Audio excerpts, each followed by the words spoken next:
really almost like an accident that I came to Papua New Guinea. I remember I was studying at Canterbury University, and I saw a picture of Archbishop Arkfeldt from the Wewak Diocese, who was the flying bishop. And there was an interesting article about him flying out to his parishes in the Wewak Diocese, and I found that very interesting, and I followed up on that. Later on, I was studying at the University of Sydney, postgraduate anthropology, and we were doing a lot with cultures in Papua New Guinea. So they were the things that sparked my interest in Papua New Guinea. When it comes for final vows, you're supposed to choose, at least at our time, it was 3 countries. And so Papua New Guinea was the first country I chose. And then when the appointment came, I was assigned here. So that's how come I came to Papua New Guinea. Yes, I decided to come to Papua New Guinea because of the people or the stories. So I heard that the stories about their culture, the diversity of cultures in Papua New Guinea, and the way of the peoples they celebrate, and their environment, so pristine environment, and the simplicity of people. Why do I stay in Papua New Guinea? Because I have come to love Papua New Guinea. So I came as a seminarian in 1973. I came back as a priest in 1978. And I have enjoyed my more or less 50 years plus working here in Papua New Guinea.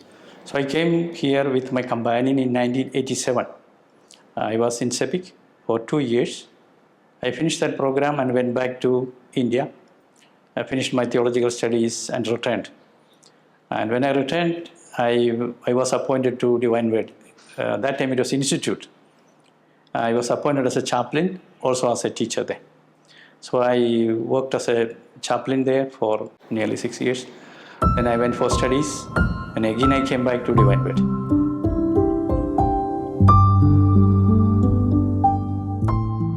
Since last year, that is from the middle of September last year until now, I'm the campus administrator. My job is to make sure that the campus runs well. All the utilities are provided, security is taken care, and create an atmosphere where all can study, learn, and live peacefully in the campus. Yes, right now I am appointed as a staff counselor. I just started last month, just a month. I am basically a psychologist, so I teach one unit in the Department of Social and Religious Studies, unit on basic counseling. As a priest and a member of student services, I try to be present for students, not only in the chapel, but also in the classrooms, music, counseling, conversations, pastoral care, and daily campus life. And so I came and joined here at the end of 2016. At first I was head of department, and I was teaching, and I was doing work administering the campus. And then later on I was asked to join the president, and I eventually 6 years ago was asked to be president of the university. And this is my 6th year now.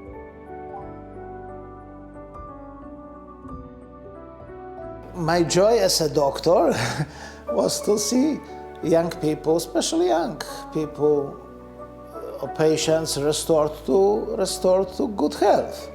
So when I used to go somewhere to visit my one dog in Bogia or somewhere in the bush, in the rural places, when people come and tell me, oh, well, you fixed my leg, I can walk now. Oh, you saved my child who was about to die and he's all right. He looks how he grows. So that's my joy. Papua New Guinea societies tend to be quite patrilineal societies. Men are given preference over women in many parts of Papua New Guinea. And I'm happy to see that, in fact, we have more female students at Divine Word University than male students. And in fact, I think it gives the young women a real opportunity to blossom. And I see many of them really having that freedom to be able to learn and prepare for the future and to express themselves and to develop into really amazing young women. Music has also become a beautiful way of connecting with students, whether during mass, choir practice, or university events. Music brings people together and open hearts. It is especially rewarding to see students from different Christian traditions work together in harmony, respecting one another while serving a common purpose. Nothing is more satisfying than seeing a student who once struggled become a confident graduate ready to serve society.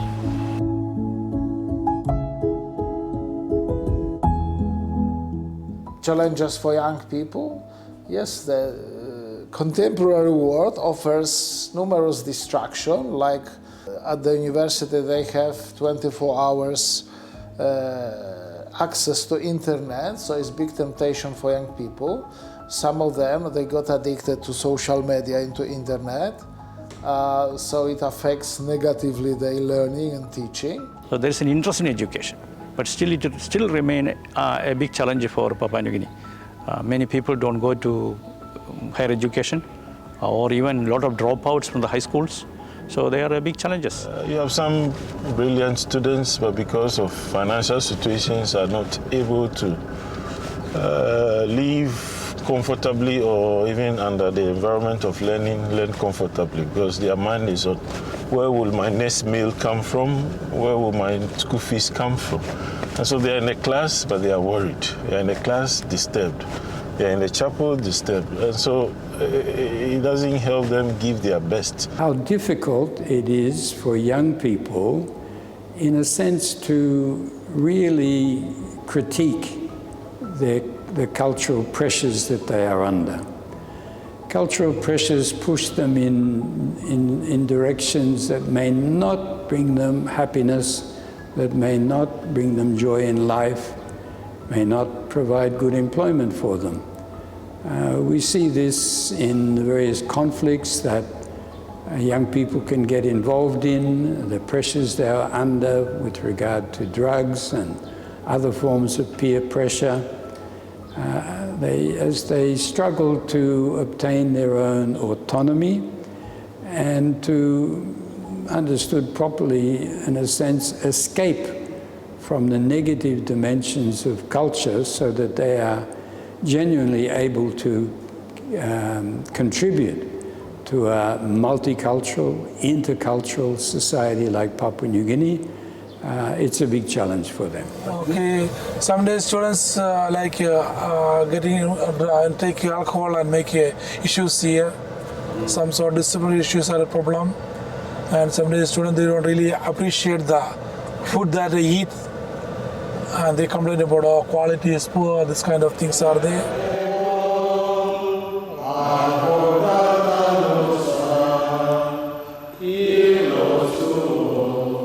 Arnold Jansen, as you know, founded 3 congregations. 2 are working at Divine Word, the SVDs and SSPS. We are 8 SVDs and 3 SSPS working at Divine Word. So I believe basically the spirit of Arnold is among the followers, his confreres and sisters. The spirit is working in them and through them, and through the ministry. And Arnold Jansen himself was a teacher. So I believe personally he is very happy to see us what we are doing in Divine Word. So that way his spirit is kept alive. His spirit and charism is kept alive through the members, among the people whom we work, especially through the Ministry of Education.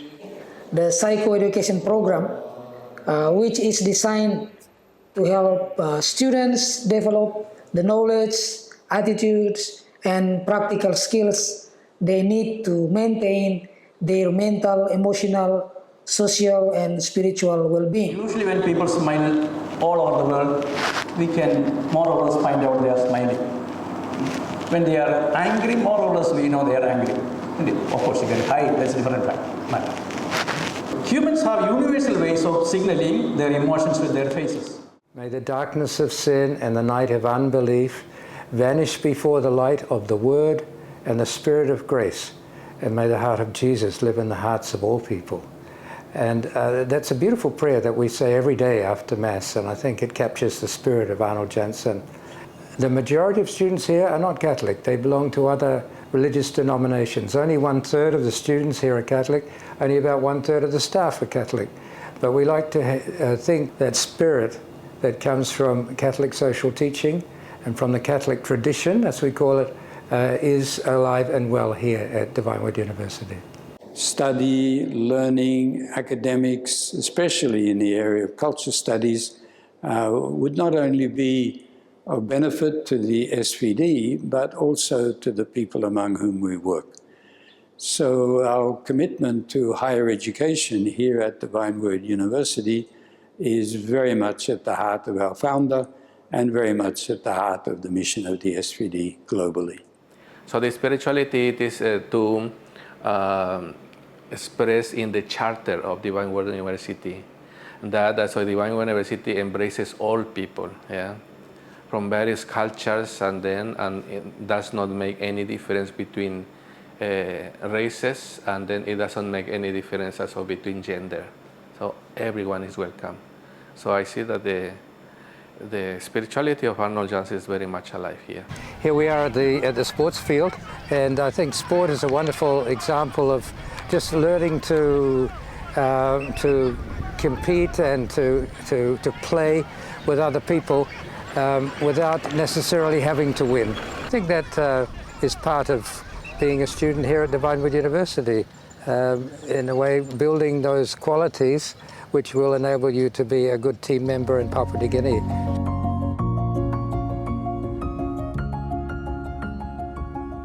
I see signs of hope, especially among the youth. And what I see in them is there is eagerness in them to learn, to do something. Are they succeeding? That's a different matter. That I think is a good sign of hope. The people, they are open always. They are always keen to learn. And then so I think this is an essential element that it can help people to drive out the desired change. So the only thing is that we need to provide them guidance. Christ came to give life and life in its abundance. And this is what we seek to do, and this is what we do through different things to empower them, to give them that hope, to give them that life that Christ brought, and to tell them that there's greatness within them. In the beginning, partly through being a sessional lecturer, and then on the council, and then chair of the council, and now back here in a teaching capacity, I see the huge growth that has taken place, all positive, all signs of becoming more professional and making a bigger contribution to the country. So when I look back on 30 years, we have a lot to be proud of and a lot to celebrate and also a lot to look forward to.